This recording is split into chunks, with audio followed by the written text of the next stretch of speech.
বারবার আমাকে এরকম ঘুষি দেখাচ্ছে এবং কানের কাছে এসে গালি দিচ্ছে। হ্যাঁ, খুব বিশ্রী ভাষায় কানের কাছে গালি দিচ্ছে, অর্থাৎ প্রমাণ করার সুযোগ নাই। অর্থাৎ এই যে ছেলেটি আজকে এই ব্যবহারটি করেছে, তার যে বাবা ছিল, সেও কিন্তু একসময় আমার বাবাকে এইরকম রাস্তাঘাটে গালিগালাজ দিত এবং সেটা কেউ শুনতে পাইতো না, হেঁটে যেত, কানের কাছ থেকে একটা গালি দিয়ে চলে যেত। অর্থাৎ আমার আদালতে মামলা ছিল, অর্থাৎ আমার এই পৈতৃক ভিটেমাটি রক্ষার জন্য যে ভিপির মামলা, এটা তো 2012 সাল থেকে চলছে, আপনারা অনেকেই জানেন। তো সেই মামলার আজকে তারিখ ছিল, আমি আদালতে গিয়েছিলাম। তো সঙ্গত কারণেই আমাদের আদালতে দুইজন জজ সাহেব বসেন। প্রথমে সকাল থেকে একজন জজ সাহেব বসেন, দুপুর একটার পরে আবার আমাদের আদালতের জজ সাহেব ওঠেন। তো এই সময়ে অর্থাৎ আমার সেই যে প্রতিপক্ষ বলতে আমার প্রতিপক্ষ কিন্তু সরকার, আমার মামলা কিন্তু সরকারের বিরুদ্ধে, কিন্তু সেই জমি যারা লিজ নিয়ে ভোগ দখল করে, সেই লিজিরা আমার ভিন্ন একটি মামলায় তারা পক্ষ হওয়ার চেষ্টা করতেছে এবং আজকে প্রায় 3-4 মাস যাবৎ তারা একটি মামলায় একটি আবেদন দিয়ে, দুইটি মামলায়, আমার ভিপির দুইটি মামলায় অন্য একটি মামলার রেফারেন্স টেনে একটি আবেদন দিয়ে সময় নষ্ট করার চেষ্টা করতেছে। তো সেই বিষয়ে আজকে শুনানি ছিল।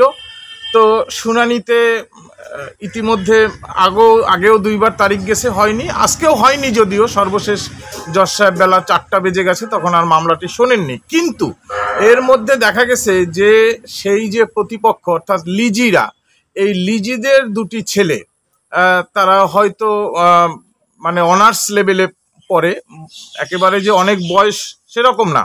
অর্থাৎ তারা বারবার আমাকে এরকম ঘুষি দেখাচ্ছে এবং কানের কাছে এসে গালি দিচ্ছে। হ্যাঁ, খুব বিশ্রী ভাষায় কানের কাছে গালি দিচ্ছে, অর্থাৎ প্রমাণ করার সুযোগ নাই। অর্থাৎ এই যে ছেলেটি আজকে এই ব্যবহারটি করেছে, তার যে বাবা ছিল, সেও কিন্তু একসময় আমার বাবাকে এইরকম রাস্তাঘাটে গালিগালাজ দিত এবং সেটা কেউ শুনতে পাইতো না, হেঁটে যেত, কানের কাছ থেকে একটা গালি দিয়ে চলে যেত। অর্থাৎ কেউ বুঝতেও পারতো না, শুনতেও পারতো না, কানের কাছে।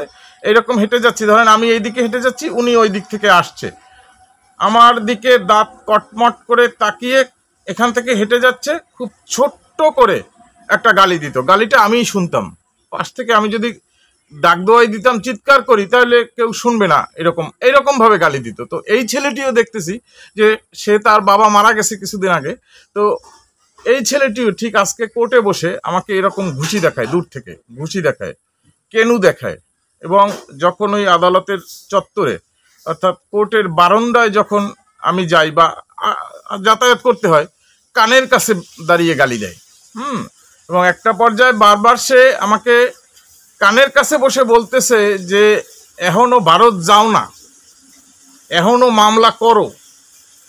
তো আমি খুব অবাক হয়ে গেলাম। তো এমন একটা সিচুয়েশন যে আমি আসলে চুপ করে থাকলাম, কিছু বললাম না, যে কোর্টের বারান্দায় বসে, আদালতের বারান্দায় বসে তো বা অহেতুক চিৎকার চেঁচামেচি করা যায় না, এটা নিয়ম নাই, আইনে নাই, আর সেটা করাটা উচিতও না। এখন আমার তো বয়স হয়েছে, বাবার সাথে ছোটবেলা থেকে মামলা ছুটতে ঘাটতে আমার তো একটা মোটামুটি অভিজ্ঞতা হয়েছে। এখন ওরা এই 4-5 তারিখ যাবৎ ওদের যে সংঘবদ্ধ অর্থাৎ সেই ডিসিআর কিটে যারা ভোগ দখলে থাকে, তারা সবাই মিলেই মূলত সেখানে যায়। তাদের মধ্যে ইউনিয়ন আওয়ামী লীগের একজন সভাপতিও আছে, তিনিও সেখানে যায়। হ্যাঁ, আরও অন্যান্য আছে, আমি সেটা এই মুহূর্তে বলবো না, পরে কোনো এক সময় একেবারে ছবি টবি সহ সেটা প্রকাশ করব, যে রাষ্ট্রের সরকারি চাকরি করে বড় পদে এরকম লোকজনও বা তাদের ভাই ব্রাদাররাও সেখানে আছে।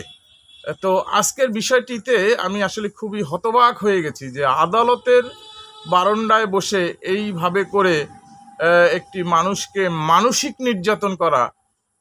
অতটুকু একটা বাচ্চাটার বয়স তো খুব বেশি বলতে 20-22 বছর হতে পারে, এর বেশি হবে না, 22 বছর বা 23 বছরই হলো, হয়তো অনার্স লেভেলে পড়াশোনা করে ছেলেটা।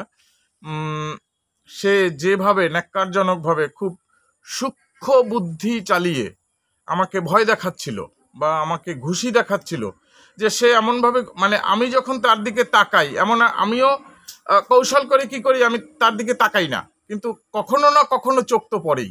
তো যখনই তার চোখে চোখ পড়ে তখনই সে ঘুষি আঁকে, এরকম করে ঘুষি আঁকে।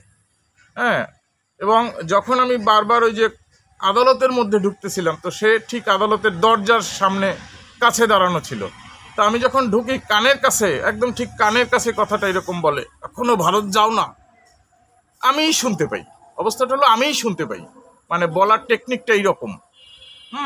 আমি যদি হুট করে একটা কিছু করি, যে বলি এই যে এই ছেলেটা আমাকে গালি দিছে বা কিছু, মানে কেউ তো শোনে নাই, এরকম একটা পরিস্থিতি। এরকম মানসিক নির্যাতন, এটা আমি ছোটবেলা থেকেই, আমার বাবাকেও করতো। হ্যাঁ, এই বিষয়টির সাথে আমি পরিচিত, এখন আমাকেও করতেছে। এই হলো পরিস্থিতি। যাব কোথায়? প্রতিবাদ যে করব, প্রতিবাদ করে তো লাভ হবে না, এবং তারা অনেকগুলো লোক সাথে। অর্থাৎ আমি যদিও বা এটাকে প্রতিরোধ বা প্রতিবাদ করতে চাই, অতগুলো লোক একসাথে বলবে কি এই বেটা মিথ্যা কথা বলতেছে, এটা সত্য না, হ্যাঁ, সে ভিন্নভাবে বলতেছে, এরকম পরিস্থিতি। মানে কিছু বলার নাই দর্শক।